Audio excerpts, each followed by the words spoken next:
Hello বন্ধুরা, হাতে সময় কম থাকলে আর কাঁঠালের বীজ দিয়ে দারুণ কোনো লোভনীয় রেসিপি খেতে চাইলে তোমরা কিন্তু এই রেসিপিটি একবার হলেও বাড়িতে বানিয়ে দেখতে পারো। তার জন্য দেখো, এখানে আমি কতগুলো কাঁঠালের বীজ নিয়েছি আর বীজগুলোকে আমি ভালো করে খোসা করে ছাড়িয়ে নিব। তো দেখো, এখানে আমি একটা দা নিয়েছি আর দায়ের সাহায্যে কিন্তু বীজটাকে একটু বেশি করে কেটে নিয়ে তারপরে ভালো করে ছুলে নিলে কিন্তু হয়ে যাবে। তোমরা চাইলে চাকু দিয়ে করতে পারো, কিন্তু দা দিয়ে আমার বেশি সুবিধা হয়, তার দা দিয়ে আমি করে নিচ্ছি। আর বন্ধুরা, তোমাদের যদি আমার রেসিপিগুলো ভালো লেগে থাকে তো অবশ্যই একটা লাইক, কমেন্ট, শেয়ার আর সাবস্ক্রাইব করে তোমরা আমার পাশে থেকে যেও। তো দেখো, একটা কিন্তু ভালো করে ছুলে নিয়েছি। এইভাবে কিন্তু আমি বাকিগুলো ভালো করে ছুলে নেব। আর এইভাবে করলে কিন্তু খুব সহজে দেখো হয়ে গেছে, কিন্তু সবগুলোই আমার ছোলা। দেখতেই পারছো, সমস্ত ছুলে নিয়েছি। আর এখন এই যেটা কড়াইতে দিচ্ছি জল। জলের পরিমাণটা অবশ্যই তোমরা বুঝে দিবে। জল দেওয়ার পর এখানে আমি এখন কাঁঠালের বীজগুলোকে দিয়ে দিব। সমস্ত কাঁঠালের বীজ দেওয়া হয়ে গেছে। আর দিয়ে দেবো সামান্য পরিমাণে লবণ। লবণ দেওয়ার পর এখন আমি এটাকে 20 থেকে 25 মিনিট জন্য ঢাকা দিয়ে রেখে দেবো, যাতে কাঁঠালের বীজগুলো খুব ভালো করে সেদ্ধ হয়ে যায়। তো দেখো, ফিরে আসলাম।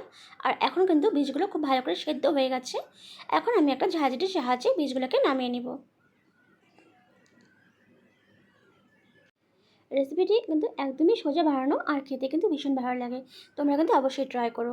তো দেখো, আবারও কড়াই নিয়েছি আর কড়াইতে দিচ্ছি সর্ষের তেল।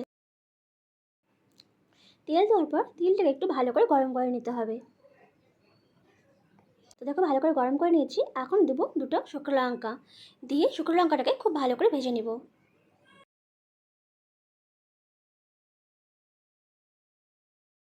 তো দেখো, শুকনো লঙ্কাগুলো ভাজা হয়ে গেছে। এখন আর ভাজবো না, এটাকে তুলে নিব। এখন ওই তেলের মধ্যে আমি কিন্তু রসুনগুলো দিয়ে রসুনগুলো ভালো করে ভেজে নিব। রসুনগুলো খুব ভালো করে ভাজতে হবে, একটু লাল লাল করে, তাহলে কিন্তু খেতে ভালো লাগবে।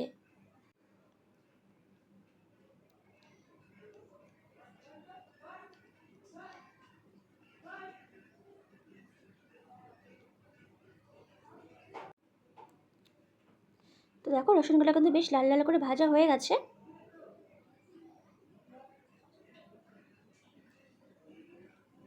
আর ভাজবো না, এখন আমি এটা তুলে নেব।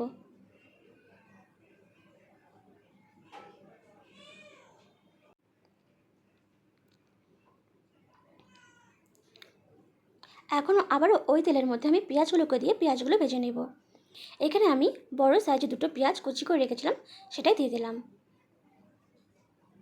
পেঁয়াজটা বেশি দিলে খেতে কিন্তু বেশ ভালো লাগে। তো দেখো, পেঁয়াজটাকে কিন্তু আমি লাল লাল করে ভালো করে ভেজে নেব। তো দেখো, ভাজা হয়ে গেছে। এখন আমি পেঁয়াজগুলোকে তুলে নেব।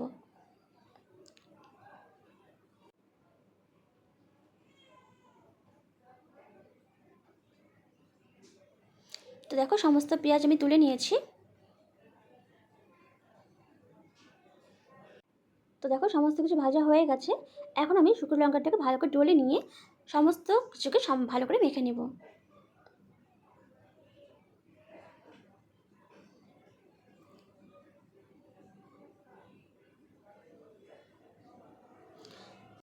শুকনো লঙ্কাটাকে খুব ভালো করে ডলে নিয়ে এখন আমি কাঁঠালের বীজগুলোকে খুব ভালো করে ভেঙে নেব। তো দেখো, সমস্ত কিছু কিন্তু গুঁড়ি করা হয়ে গেছে। এখন আমি লঙ্কাটার মধ্যে লবণ দিয়ে আবার একটু ভালো করে ডলে নিচ্ছি। নেওয়ার পর এখন দেবো এখানে আমি রসুন। আমি যে 8 থেকে 10টার মতো রসুন আমি ভেজে রেখেছিলাম, সেটা দিয়ে দিলাম। দিয়ে রসুনটাকে ভালো করে মাখিয়ে নিব।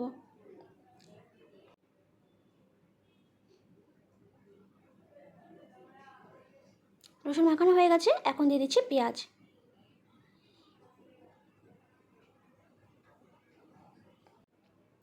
দিয়ে এখন ভালো করে সমস্ত কিছুকে মাখিয়ে নেব।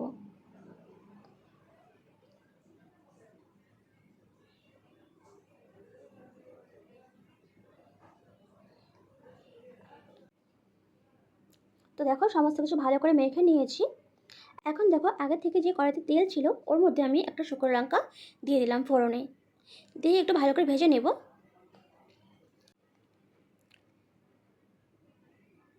ভালো করে ভেজে নিয়ে এখন আমি এখানে দেবো সামান্য কালো জিরে ফোড়নে। দেওয়ার পর এখন সমস্ত মাখাগুলোকে আমি এখানে দিয়ে দিব। দেওয়ার পর আমি 2 মিনিট আবারও ভালো করে ভেজে নেব। তো তোমরা চাইলে কিন্তু ভর্তাটা এমনিও খেতে পারো, সেটাও ভালো লাগে, কিন্তু এইভাবে কিন্তু খেলে কিন্তু বেশি ভালো লাগে। তো দেখো 2 মিনিট ভালো করে একটু ভেজে নেব।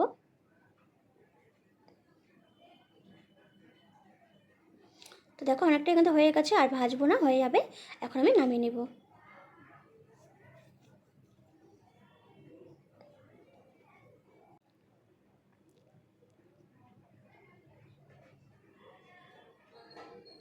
তো দেখো তৈরি হয়ে গেছে আমাদের ভর্তা রেসিপি। দেখতে কিন্তু বেশ ভালো লাগছে, আর খেতে কিন্তু অনেকটাই লোভনীয় হয়েছিল। তো বন্ধুরা, রেসিপিটা কেমন লাগলো অবশ্যই জানাবে। আর যদি ভালো লেগে থাকে তো প্লিজ একটা লাইক, কমেন্ট, শেয়ার আর সাবস্ক্রাইব করে তোমরা আমার পাশে থেকে যেও। আর পাশে থাকা বেল বাটনটা প্রেস করে দিও।